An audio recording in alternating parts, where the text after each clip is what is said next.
Good morning, student. Today we'll complete the last portion of the poem, O Captain, My Captain. So this is the last portion. My captain does not answer. His lips are pale and still. My father does not feel my arm. He has no pulse or will. The ship is anchored safe and sound, its voyage closed and done. From fearful trip the victor's ship, come in with object won, exults on shores and ring o bells. But I mournful tread, walk the deck, my captain lies, fallen cold and dead. See, in this stanza, we find the duality in this whole stanza. Okay, in this last portion, we find the duality of emotions.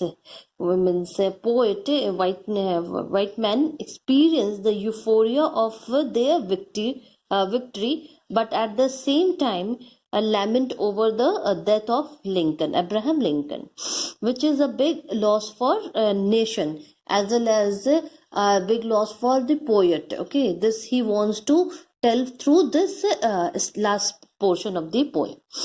The poet says that now the captain is dead.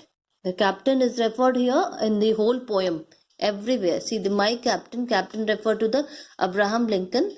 My captain not answer means he is dead. He is not answering. His lips are pale. The word pale here shows means dull.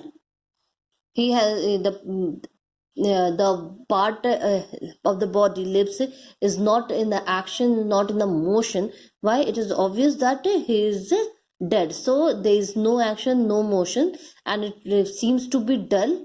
Okay, it become pale and still means motionless, not working.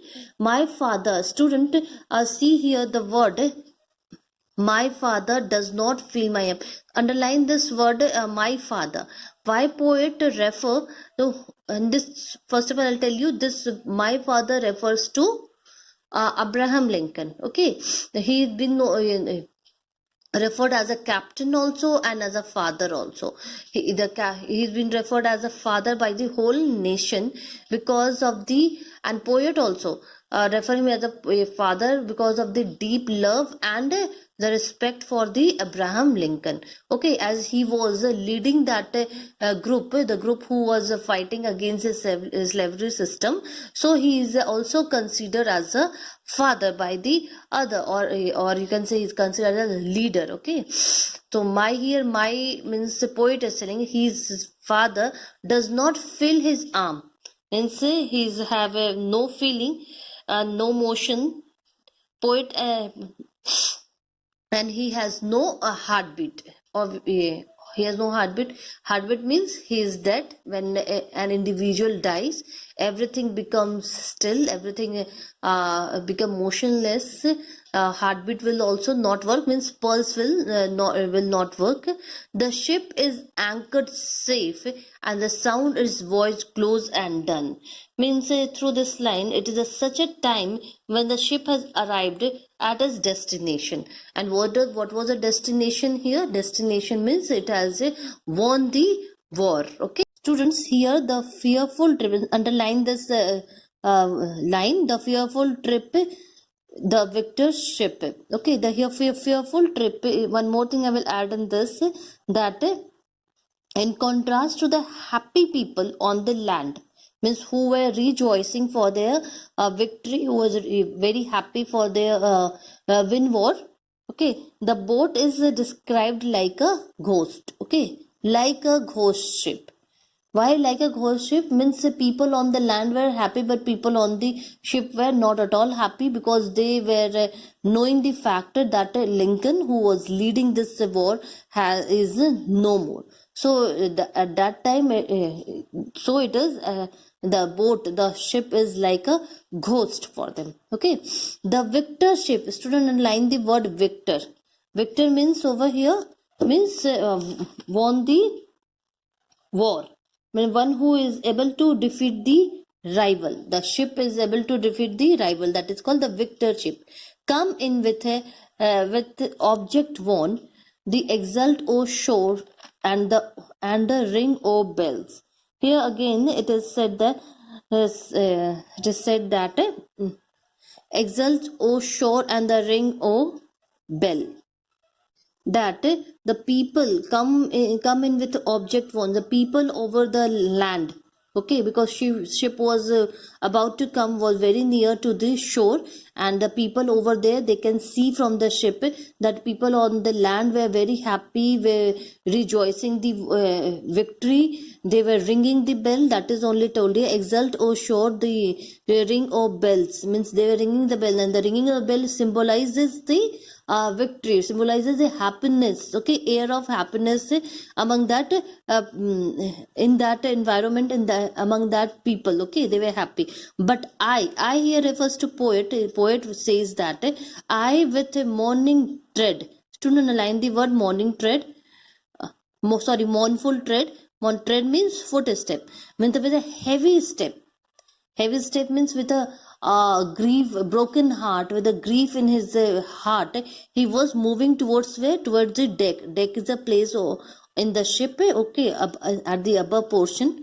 Walk the deck, my captain lies. Means with a very heavy step, with a very full of emotion, and that emotion was a painful, very heartbroken griffin, okay, wall decked by my captain lies. He walked to the place, okay, he walked to the place where his captain lies, where his captain was dead, okay, fallen cold and dead. As this line is a repetition of the line which is given in the first stanza, fallen cold and dead. This both lines shows that the finally that key author poet says that the Abraham Lincoln is no more, okay, he is very sad here.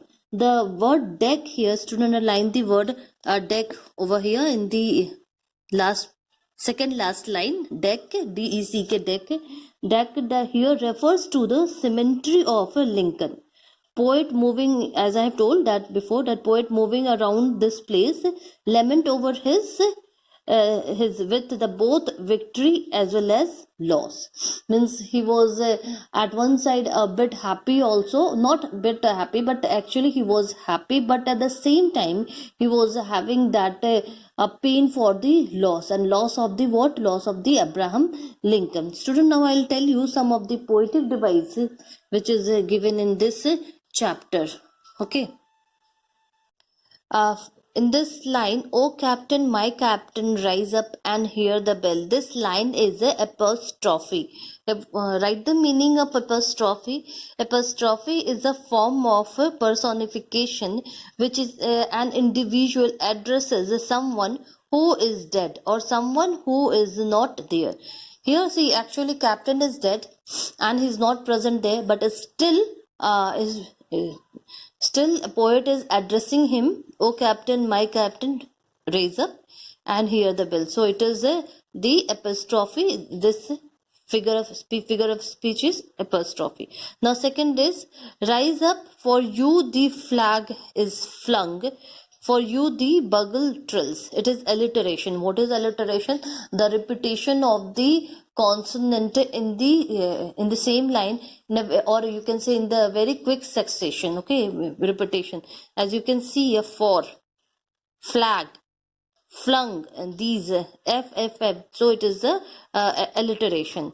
Now next, it is some dream that on the deck. This line also is alliteration. It is some dream. D and again the D. Okay. In the same line, 2 times D has come. So it is a alliteration. Now third one is, see here, again the exult, O shores, the ring, O bell. This again is a apostrophe here. Okay. And one more figure of speech is synecdoche. Synecdoche. Okay, please write it down, the spelling. Synecdoche. Synecdoche. The meaning of this figure of speech, synecdoche, is it is a figure of speech in which a part is made to represent the whole, or vice versa. Means by reading only one line you can understand the all the poem, represent the whole poem, or represent the vice versa, okay, or the opposite of that. So this poem, this line, oh exults, oh shore, exults means the people on the shore was shouting, shrilling in the happiness, and ring of bell, okay, and they were ringing the bell, means they were happy and ringing the bell. So this portion shows that that represents the whole. Okay, now one another line is also a synecdoche over here in the first stanza, fourth line. Student, please underline this one. While follow eyes and steady keel, the vessel gleam and daring. Okay, here this is also the synecdoche. Okay, students. So please student, if you have any doubt you can ask to me, and please go through the poem, write the summary of it, and that's all for today. Thank you.